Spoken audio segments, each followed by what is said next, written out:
Assalamualaikum warahmatullahi wabarakatuh. Pada kesempatan kali ini kita akan membahas tentang pengertian syahadah atau pengertian dua kalimat syahadat. Pengertian dua kalimat syahadat itu ada tiga. Ditinjau dari segi bahasa, syahadat itu setidaknya mengandung tiga makna. Pertama, syahadah itu berarti al-i'lan atau al-iqrar, ya, pernyataan. Di antaranya disebutkan di dalam Al-Quran surat Ali Imran ayat 18. Syahidallahu annahu la ilaha illa huwa wal malaikatu wa ulul ilmi qa'iman bil qist la ilaha illa huwal azizul hakim. Allah menyatakan bahwasanya tidak ada Tuhan yang berhak disembah melainkan Dia yang menegakkan keadilan. Para malaikat dan orang-orang yang berilmu juga menyatakan yang demikian. Tidak ada Tuhan yang berhak disembah melainkan Dia yang maha perkasa lagi maha bijaksana. Dengan makna seperti ini, maka seseorang yang mengucapkan syahadat berarti dia telah menyatakan bahwa tiada Tuhan yang berhak diibadahi selain Allah dan bahwasanya Muhammad adalah utusan Allah Subhanahu wa taala. Kedua, syahadat itu bermakna al-qasam atau al-halfu yang berarti sumpah. Ini seperti yang disebutkan di dalam firman Allah Subhanahu wa taala di surat An-Nur ayat 6. Walladzina yarumuna azwajahum wa lam yakul lahum syuhada'u illa anfusuhum fasyahadatu ahadihim arba'u syahadatin billahi innahu laminas shadiqin. Dan orang-orang yang menuduh istrinya berzina padahal mereka tidak ada mempunyai saksi selain diri mereka sendiri, maka persaksian orang itu adalah 4 kali bersumpah dengan nama Allah. Sungguhnya dia termasuk orang-orang yang benar. Dengan makna seperti ini, maka seseorang yang mengucapkan syahadat berarti ia telah bersumpah bahwa tiada Tuhan yang berhak diibadahi selain Allah dan Muhammad adalah utusan Allah. Makna syahadat yang ketiga adalah al-ahdu atau al-wa'du atau al-mitsaq, perjanjian, seperti yang disebutkan dalam firman Allah Subhanahu wa taala dalam surat Al-A'raf ayat 172. Wa idz akhadha rabbuka min bani adama min zuhurihim dzurriyyatahum wa ashhadahum ala anfusihim alastu bi rabbikum qalu bala shahidna an taqulu yaumal qiyamati inna kunna an hadza ghafilin. Dan ingatlah ketika Tuhanmu mengeluarkan keturunan anak-anak Adam dari sulbi mereka dan Allah mengambil kesaksian terhadap jiwa mereka. Saya berfirman, bukankah aku ini Tuhanmu? Mereka menjawab, betul, engkau Tuhan kami. Kami menjadi saksi. Kami lakukan yang demikian itu agar di hari kiamat kamu tidak mengatakan sungguhnya kami Bani Adam adalah orang-orang yang lengah terhadap ini, keesaan Allah Subhanahu wa taala. Kalimat wa ashhadahum pada ayat di atas itu artinya adalah mengambil kesaksian dari mereka atau mengambil perjanjian dari mereka. Maka seorang yang mengucapkan syahadat berarti ia telah berjanji kepada Allah Subhanahu wa taala untuk mentauhidkannya, untuk mengatakan bahwa tiada Tuhan selain Allah.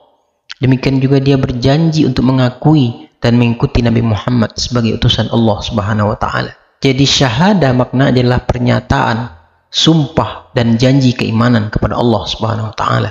Di dalam ajaran Islam, awal kesempurnaan atau sahnya iman, keimanan seseorang itu ada 3 hal.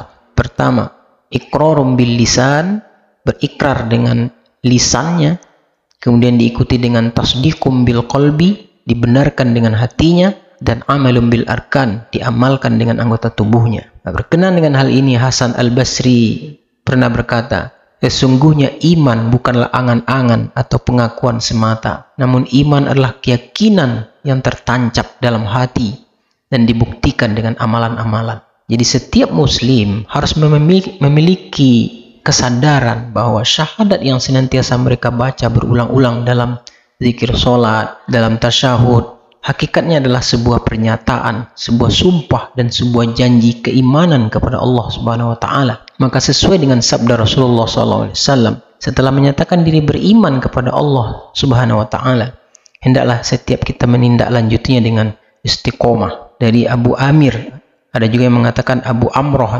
Sufyan bin Abdillah Ats-Tsaqafi radhiyallahu anhu, dia berkata, saya berkata, wahai Rasulullah, Katakan kepada saya tentang Islam sebuah perkataan yang tidak saya tanyakan kepada seorang pun selain beliau. Rasulullah SAW bersabda, katakanlah saya beriman, kemudian istiqomalah. Hadis riwayat Muslim. Seorang Muslim yang istiqomah keimanannya tentu akan memperoleh kekuatan dari Allah Subhanahu wa taala, yakni tertanam di dalam jiwanya asy-syaja'ah, keberanian, akan tertanam di dalam jiwanya al-itmi'nan, ketenangan, dan akan tertanam di dalam jiwanya at-tafaul, optimisme. Hal ini seperti yang difirmankan oleh Allah Subhanahu wa taala, innal ladzina qalu rabbunallahu tsumma istaqamu tatanazzalu alaihimul malaikah alla takhafu wa la tahzanu wa abshiru bil jannati allati kuntum tu'adun. Sesungguhnya orang-orang yang mengatakan Tuhan kami ialah Allah, kemudian mereka meneguhkan pendirian mereka, maka malaikat akan turun kepada mereka dengan mengatakan, janganlah kamu merasa takut dan janganlah kamu merasa sedih, dan bergembiralah kamu dengan memperoleh surga yang telah dijanjikan Allah Subhanahu wa taala kepadamu. Dalam surat Fussilat ayat 30. Kepada orang yang beriman dan berpendirian teguh dengan tidak mempersekutukan Allah Subhanahu wa taala, maka Allah akan menurunkan malaikat yang menyampaikan kabar gembira, memberikan segala yang bermanfaat, menolak kemudorotan, dan menghilangkan duka cita yang mungkin ada padanya dalam seluruh urusan dunia maupun akhiratnya. Dengan demikian, dadanya menjadi lapang dan tentram, tidak ada kekhawatiran pada diri mereka.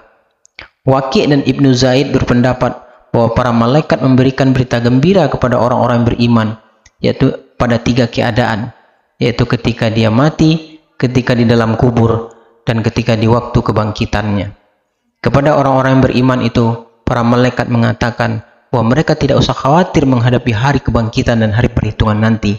Mereka juga tidak usah bersedih hati terhadap urusan dunia yang luput dari mereka, seperti yang berhubungan dengan keluarga, anak, harta, dan sebagainya. Maka orang-orang yang bersyahadat dengan benar, maka akan memperoleh as-sa'adah, kebahagiaan di dunia dan akhirat. Rabbana atina fid dunya hasanah wa fil akhirati hasanah wa qina azabannar. Assalamualaikum warahmatullahi wabarakatuh.